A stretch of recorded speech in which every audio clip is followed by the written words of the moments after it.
Hello there. This will be documentation number 13, and I most heartily, on behalf of my brother and sister-in-law, invite you inside their apartment where the piano is.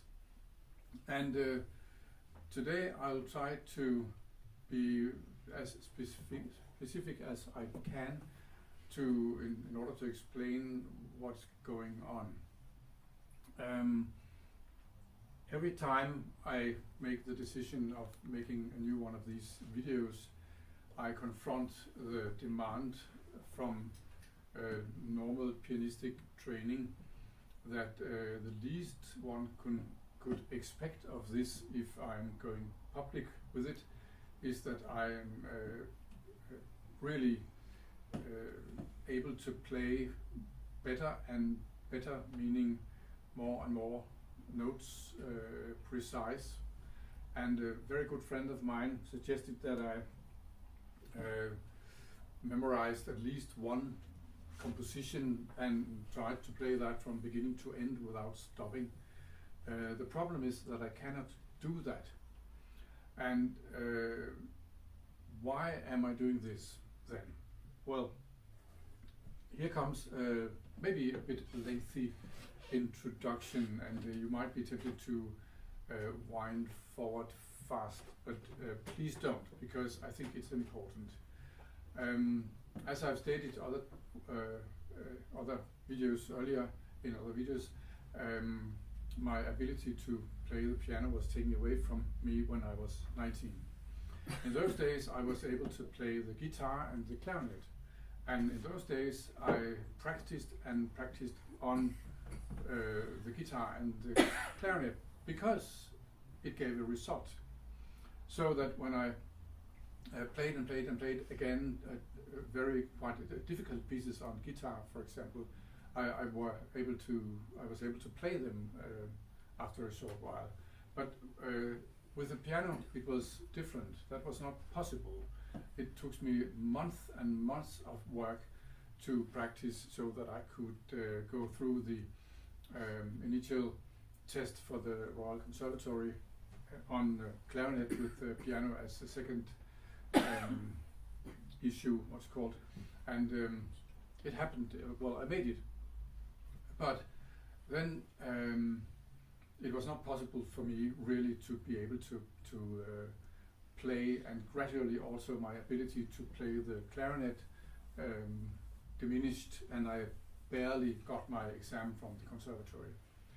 In 1985 I published a book, as you can see on other parts of these on this YouTube channel, a book called The Ring Bearer's Diary.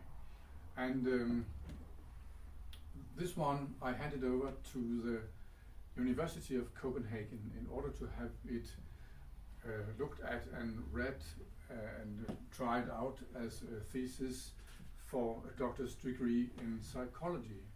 Because, as I said, I had and I have mapped out layers of consciousness in the human mind, layers of consciousness which, due to their nature, cannot be verified through normal scientific means, in the same way that it's not possible to translate visual impressions into a language which can be understood by the sense of smell. But these levels of consciousness I could verify through myriads of coherences and logic and traces and threads to other kinds of scientific investigation and myths and history and the language of dreams and the language of music and, as I said before, simple logic. And at this university they declined even to read it, because my findings hardly will let themselves be verified through normal scientific means. What I described in this book was, for example, that the human consciousness and actually, to a certain degree, also the human physical body are self-healing. So that if you stop blocking up the normal flow of the consciousness, it will return to itself. And well, this is more than 50 years ago when my pianistic abilities disappeared. And last year, in more specifically on the 1st of July 2017, I started a journey leading to this now number 13 documentary. And my abilities to play the piano are coming back, but they're coming back in a way that I cannot decide beforehand. I cannot say, now I will study this or this piece, because each time I have tried to learn some composition, the level of my ability as such is changing, is lifted. I'm entering new perspectives, new levels, new depths of sound, new variety of sound. So the ability to play the piano is like a healing process, as a practical, matter of fact demonstration of the description of the human consciousness which I have mapped out in the Ring Bearer's diary. And what is coming can maybe now be heard even better.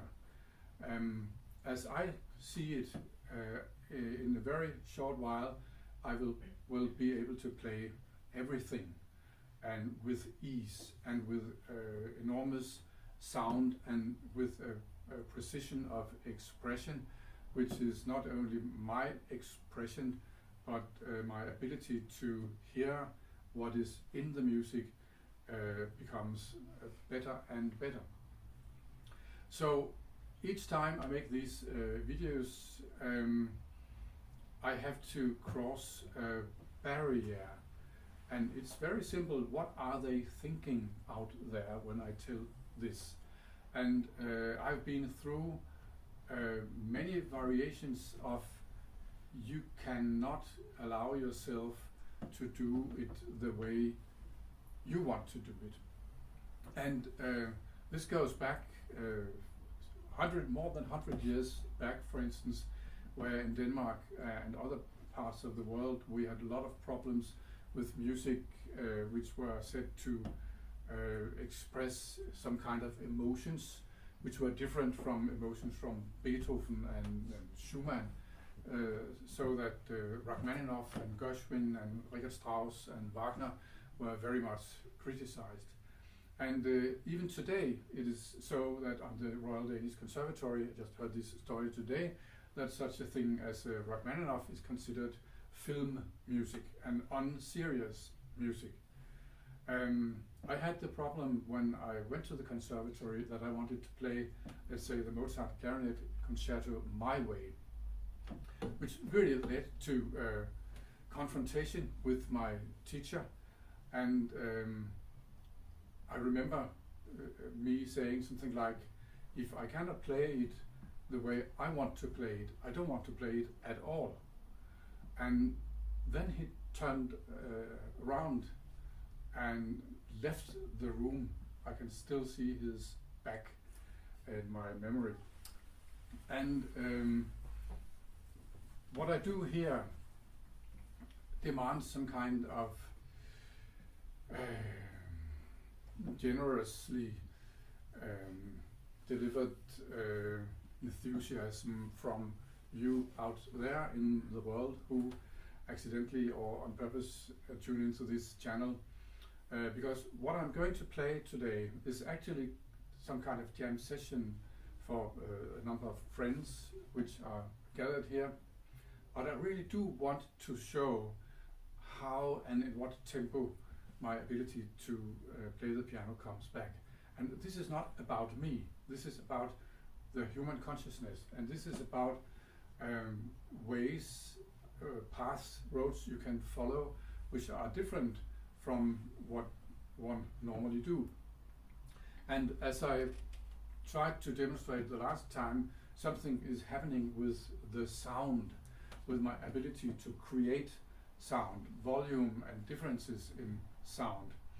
And really this reminds me of quite an amusing story. When I was at the conservatory, there was a master class with the now late wonderful Russian master cello player Grigor Piatigorsky, and he was quite funny, and he told a lot of different stories, and one of them was, well, remember he was a friend of Horowitz and Rachmaninoff and Heifetz and other persons of merit. And when he tried to recommend the cello, he went to the piano and he said, Rachmaninoff, the milkman, but the cello, and meaning that only with the cello it will be revealed whether you are able to make some kind of sound, because the piano is just the sound it has. Of course he was joking, because this is actually nonsense. And there's so many ways you can make a sound reverberate, and I will try to play different things today. Some of this will be as if I cannot play it, and some of this will be that I can actually play it if you get the underlying sound and the slow growing of interpretation, which is actually really changing. So bear with me and try if you can get a glimpse of what's actually happening. I think I will play the first movement of Waltz-Szenen by Schumann once again. Today I will try to play a few pieces I haven't played before, but otherwise I play exactly what I normally play on these videos. And this is not because I want to be boring or repetitious, but these are kind of test pieces, so that I can see where I am. So I guess you will be able to hear already that the interpretation is different, if you remember anything from the last videos. And there's still passages here that I somehow cannot play, and there are passages that I am not able to memorize, even though I've played them hundreds of times. The slow passage from Grieg's Wedding on Tollhagen and the ending of that, I seem not to be able to memorize that, even if I try and try and try. But it will come all by itself. Now just a bit of Waltz-Szenen now.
Something else which might do as an interest to this is the F major ballet by Chopin.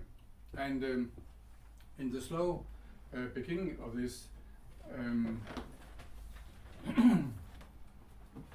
I've also changed the interpretation, or it's changing all by itself. The Presto con fuoco passage, I still cannot play that, but maybe I can give it a short demonstration. Something is happening here that my wish, or the building up power to play it, is not satisfied with merely hitting the right keys. There's some enormous power in here, and you will be able to hear, I'm sure, also if you compare earlier versions that I played, that the chords, the way the different notes sound together are gradually building up some kind of roar or thunder, which is very, very different from just hitting the right notes. Before I do that, I just get the impulse to play, for instance, this.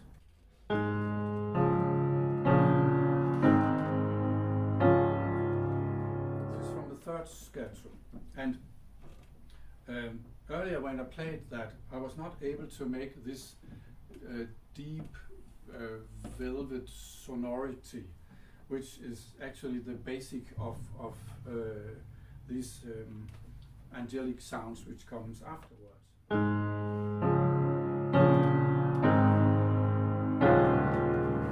Once more.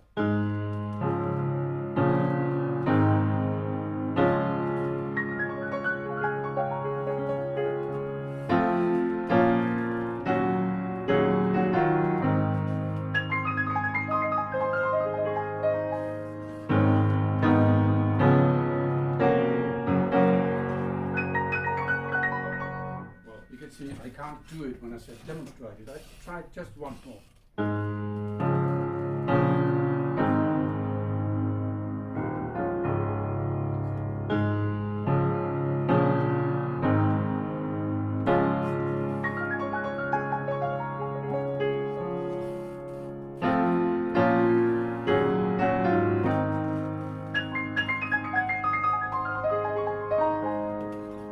I'll leave it there. But it's the sonority which is carrying the rest of it. And it will come, believe me, it will come.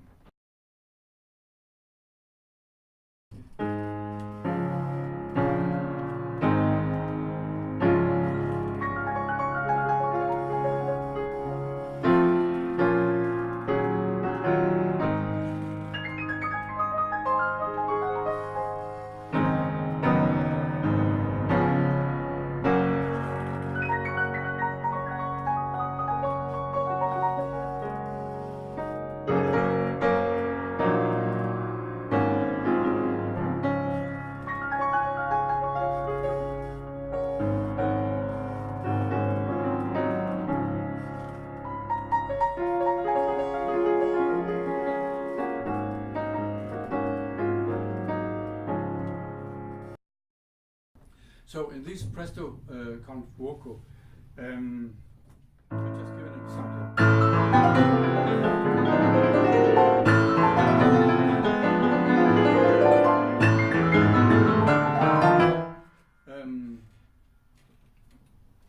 Don't mind that I'm not hitting the right notes. The energy is coming from the inside, and it's the inside of this power which will eventually lead to that I can play all the notes.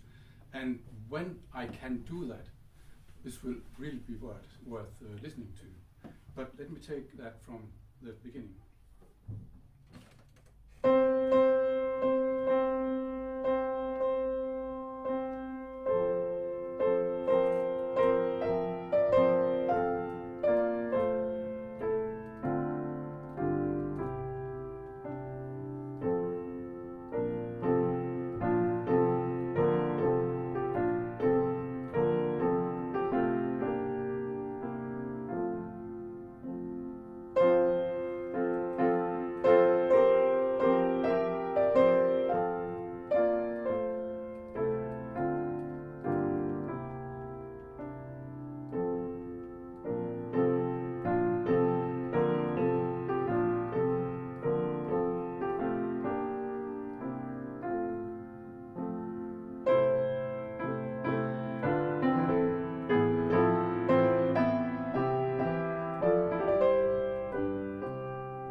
Well, this is the risk I run, that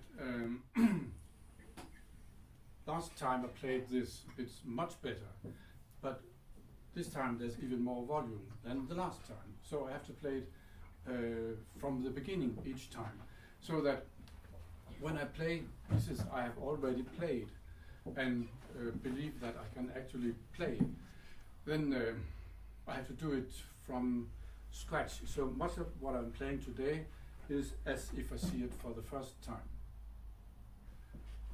I'll not try to play something that I haven't played before on these videos. The first movements of Debussy's Suite Bergamasque. I played this many years ago, and I love to study the different varieties of sound in this. And again, if I will have any success in describing what I'm actually doing, you should take note of only what's in the sound and what's in the interpretation, and never mind the wrong notes. Well, excuse me for saying this all the time, but I know that it must or can be frustrating to listen to somebody who's playing and not hitting the right notes. But he said proudly and with modesty, I'm hitting a lot of other things, and what I'm actually hitting you can only hear through listening. And it has much to do with accepting that the way you not choose but have to walk in order to do this is your own personal way. And other people can say you can't do it that way, or you will never get anywhere like that. You have to do this and this and this and that. And this the same as if, for instance, I have also heard stories that when you play Liszt at the conservatory, or Chopin, for instance, if you play, for example, this ballad with this attempt to make a power the way I did before, then it's too loud, because Chopin shouldn't be loud. And I think, well, what? And it reminds me of Moore's book, which I have mentioned earlier. This wonderful, famous componist, his autobiography is called "Am I Too Loud?" And you can be loud in just stating your personal way of doing things, because and it takes quite a lot of courage to do what I'm doing here. Also a lot of courage to play the way I choose, the tempi I choose. But I believe that if you want to conquer obstacles that prevent you from being there, from expressing yourself, from accepting your own expression, then you yourself have to be courageous and actually do what you feel is the most essential for you to do. And it's not possible for me to convince anybody who listens to this that I will actually be able in a little while to play with kind of virtuosity, this which has no doesn't lack anything, because you might not be able to hear it. But if you can hear that it's coming from the sound and gradually building up from within, then maybe you can get it. So I'll play this first movement, and let's see, I can get a lot of sounds out here, and maybe a lot of notes will not be there, but never mind.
as an attempt.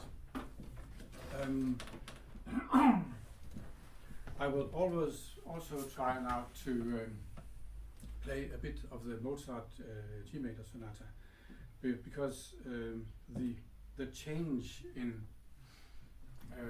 tempi and in interpretation comes entirely from the different sound.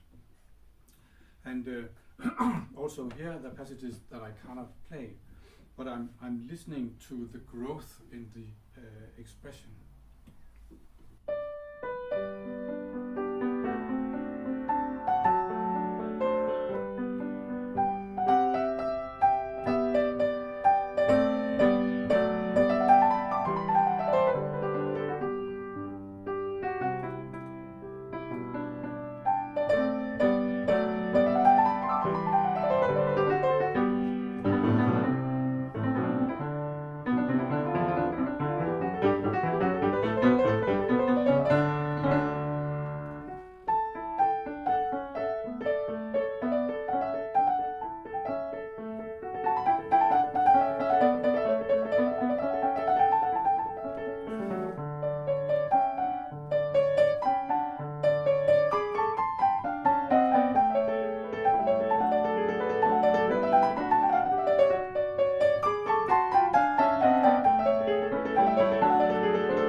I will also, just for the example, play a bit of those very difficult pieces that I also tested just to see where are we. And I'm working myself through the Rachmaninoff B-flat major prelude, and sometimes I can really take quite a while, quite a distance through it, but it's difficult to demonstrate on demand this. If you one day came sneaking by while I was sitting for myself and playing. Maybe you could hear that I can actually do it, but I'll do it anyway because I'm very happy to say that I'm now beginning to hear that this is actually Rachmaninoff. There's so much power in these chords, and sometimes I can play so that it's not just me trying to play, but I'm actually on my way to come back from the dead. This is this series. The things that happened to me when I was 19 was violent, and I have described the process in my book, but I can now just play bits and pieces so you can see that some kind of ability is actually coming back.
There sometimes, and it's gradually coming back from the dead. And the same is the case with Chopin.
I enjoy doing this, even though it's not there yet.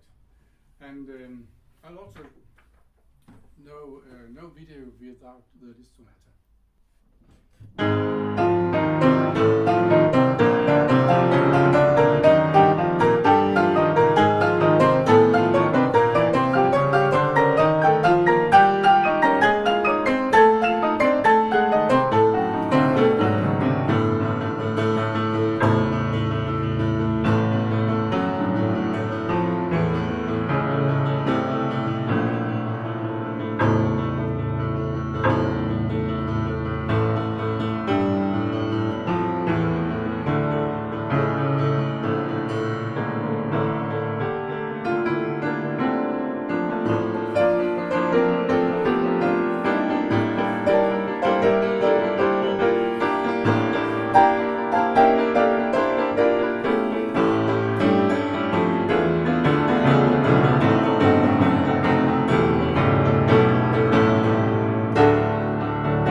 Vi tager den en gang til.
Sorry, I have to do that again.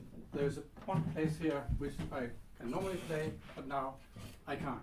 Do it again.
because when I'm carried away, then I can feel that the complete mastery is not there. But I play this hundreds of times, and it doesn't help the bit to try to memorize it. But I can hear, and this is what is important to me, I can hear that there's something going on here.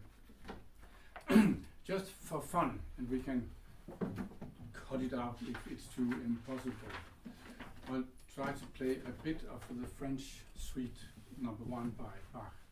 I played this many years ago, and some of it I can still remember, but as I said, every time I play things, I play it from scratch or from prima vista, so to speak. So just a brief impression of, let's see, we can cut it out if it's impossible.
hint of something. I just play the third movement, which is really beautiful. And I might add, I think I have hammered the piano out of tune, but never mind.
That's okay. And then I will finish as I usually do with the Greek wedding on Trollhagen.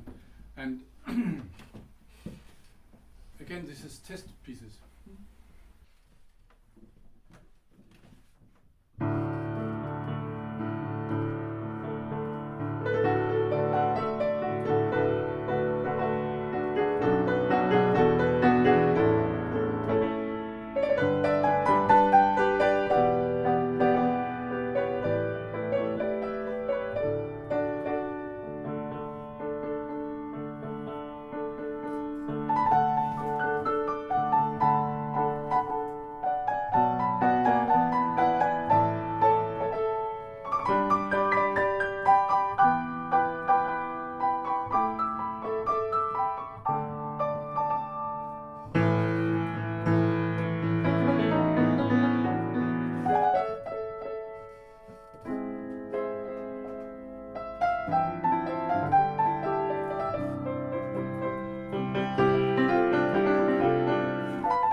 And then we could do everything all over again, but I will leave it in this unfinished stage. So I'm working myself through something, and I give myself the task to be satisfied with what is actually showing, and still remember this is a documentation of a slow healing process.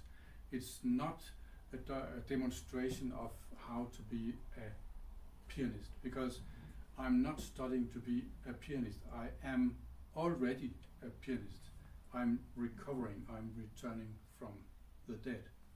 Thank you for listening.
Sidder snart helt skabet, ikke?